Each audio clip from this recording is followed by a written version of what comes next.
Ayan, magandang umaga po sa inyo mga ka-farmer. Umagang umaga po talaga kasi po dumating yung sisiw ay halos alas 12 na naman gabi. Kaya hindi ko sila pwedeng buksan kagad, hindi ko pwedeng ilabas kagad dito. Pinabayaan ko muna sila ng ilang minuto, 30 minutes mahigit dito para makapag-adjust sila. Ngayon po ilalabas ko na sila para mabigyan ko ng dextrose powder. Bali 500 heads po sila. May pasobra po yun, sa mga 35 pieces. Mabait po yung supplier natin, si Ate Cleo. Shout out po sa iyo, Ate Cleo. Maraming salamat po sa pag-deliver ng sisiw. Ayan po. Ang gamit ko muna po ay karton. Naglagay po ako ng 4 na 50 watts na incandescent bulb. Tapos po, meron po kung yun, 150 po ang wattage niyan. Pwede pong i-adjust. Ayun, parang naka-disco hose pa sila. Pwede po silang pakainin mga siguro ba bukas na, at least mga alas 4 o alas 5 ng umaga. Ayan po. Ayan po yung setup ng ating brooder house. Buti nga po ngayon, hindi na masyadong naghahangin at okay na ang panahon, hindi na masyadong malamig. Kanina po tahimik sila nung hindi pa ako umakyat. Nung binuksan ko na yung mga box, ayan, nagsimula na silang mag-ingay. Tika po, ilalabas ko muna po sila sa box. Ayan, nagsimula na po silang magkulitan. Masakit po sa likod, kaya alalay muna. Tignan ninyo yung kanilang Ayan, ganyan po day old. Talagang yung kanyang balhibo ay wala pang puti. Kasi iba nakikita ko, sabi nila day old daw. Pero meron ng mga parang mas mature na yung pakpak nila. Lumalabas na yung pakpak nila. Kaya po day old. Kasi ito po ay, yan po nalaglag. Yan po ay nakuha ng aking supplier sa hatchery. Kaya ng alas 8 ng gabi. Tapos diniretso po deliver dito. Tinimbang ko po sila 52, nag-arrange sila ng 52, tapos 46 ang kanilang timbang, grams. Tapos po, day old check.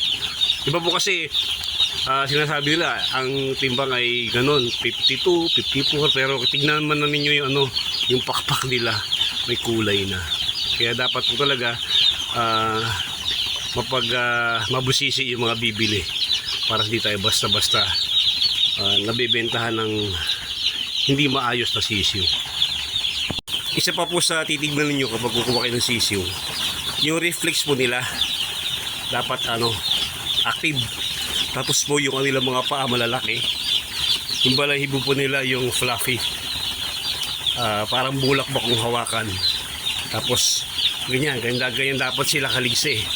Tapos po pasok dapat sa sa at least mga 45 grams pataas.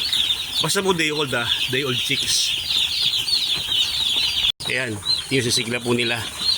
Dapat po ganyan kasigla yung magandang klaseng sisiw. Hindi ko po manibaba iba. Nakakapagod din naman. Buti na lang po medyo humina na yung hanging amihan. Halos wala na nga pong amihan. Hindi na po ganun kalamig. Kaya pabor po sa atin sa pagbubrooding. Hindi tayo masyadong mahihirapan. At kanya po, pero pinaghanda ko na po yun just in case. Meron po akong ganyang klaseng ilaw. Kung sakasakali po kapusin, bibili pa ako ng isa para mabigay natin yung init na kailangan nila. Ayan, nagbigay na po ako sa kanilang tubig pero di naman nila pinapansin. Nagbigay po ako ng konting patuka. Ang ginagawa ko pag ganitong mga first day, second day, ang karton po nila ay okay pa, malinis pa yan na ginagawa ko po. Doon po ako sa karton nagpapakain.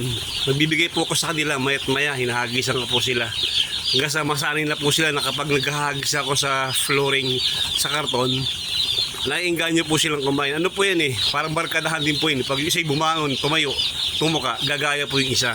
Sasanayin niyo po sila sa ganun kasi hindi pa po sila sanay kumain. Tuturuan pa lang po natin sila. Ayan, sa 5:30 po na binaba ako sa box, wala naman po akong nakita lulugo-lugo. Maganda po yun, ibig sabihin magaganda yung sisiw na nakuha natin. Masisigla po sila lahat. Pero ang mortality po hindi po nawawala yan kaya talaga ang pwede natin gawin, i-lessen na lang, bawasan na lang kung papababain yung mortality rate para maganda yung kitain natin sa panahon ng harvest. Malaking bagay po yung may pinupuntahan sila tagahagis kayo ng pakain kasi sa ganung paraan nakasala nyo silang pakainin. Basta pag nakarinig sila ng tunog ng feeds sa karton, kakain po sila. At saka dapat po sila yung binubugaw nyo sila pagka sila ay nagtutumpukan, nakatulog sa gilid, ipopost nyo po sila na kumain, sanayin nyo po silang kumain at uminom. Ayan, ganyan po yung sinasabi ko na sa karton po ako nagpapakain sa may sahig. Ano po yan, halos ang ginagawa ko po every 2 hours, every 1 hour pagka alam ko na wala na naman, hagis puli ako. Habang wala pa pong dumi yung pinakaano nila, pinakasapin nila yung karton. Ngayon po pag nagkaroon na po ng mga dumi yan, maglalagay na po kayo ng ipa o ng rice hull. Pwede po kayo magpatong uli ng karton doon para doon nyo naman sila lalagyan uli.